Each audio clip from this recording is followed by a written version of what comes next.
Hello, welcome to Learning MDX. In this particular video, we will deal with filtering in MDX.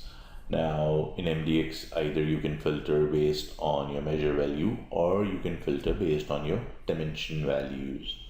So let's go ahead and execute our first query, and I'll explain what I mean by the different kinds of filtering I just mentioned.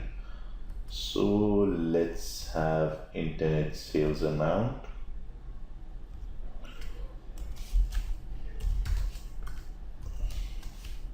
and let's have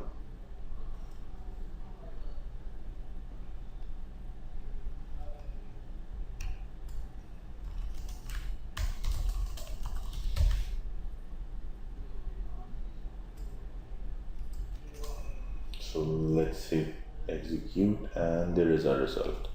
Now either we can filter based on the measure value, which is this part, or we can filter based on the value of the dimension numbers. So that is the two kinds of filtering I was referring to.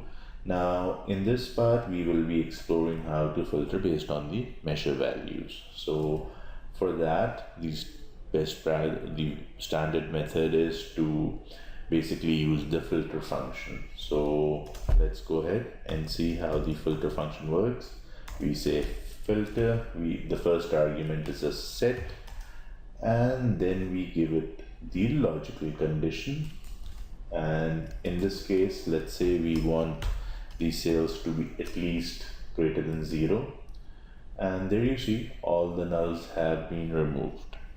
Now that is the first condition, but let's go ahead and refine it further. Let's say greater than $10,000. So we have a 7,000 here, we have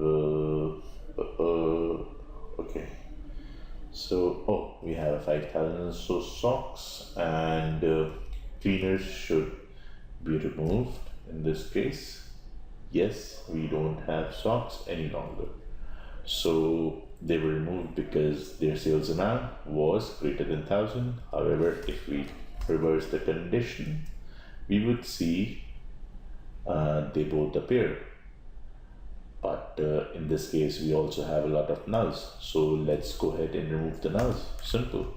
We would use the logical operator, and we would say that the sales amount should be less than 1,000, but it should be greater than 0. So we remove the nulls. Now this is not the best way to remove nulls, or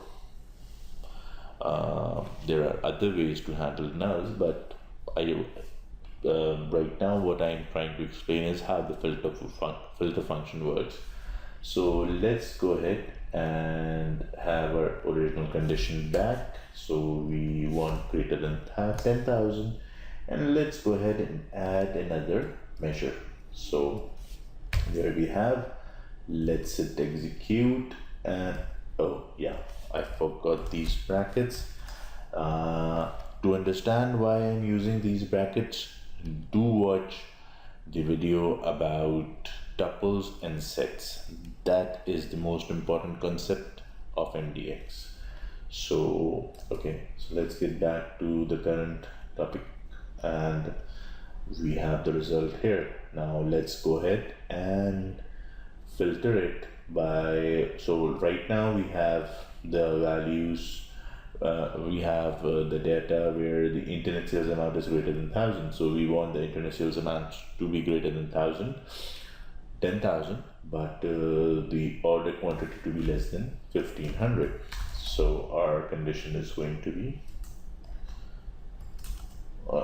not this, in fact, order quantity, and we say less than 1,500, and there we have it. So that should explain how we can filter based on the measure value. Now although this the filter function is not the standard practice, although using filter function is not the standard practice to filter, the dimension members, but however we can do it.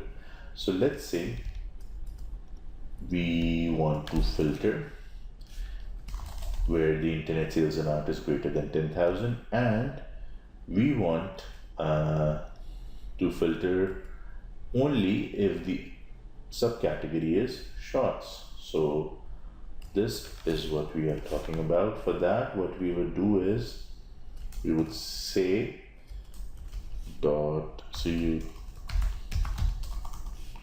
current member is, so current member function basically what it would do is it would ensure that when the query is executing, it would basically there is an iteration that goes on, so it would check for each iteration if the subcategory is shorts, then this should return true. So this basically it's checking is operator would ensure that it is indeed shorts. So I hope I'm able to make myself clear. So if we hit execute and we see the result is only for shorts.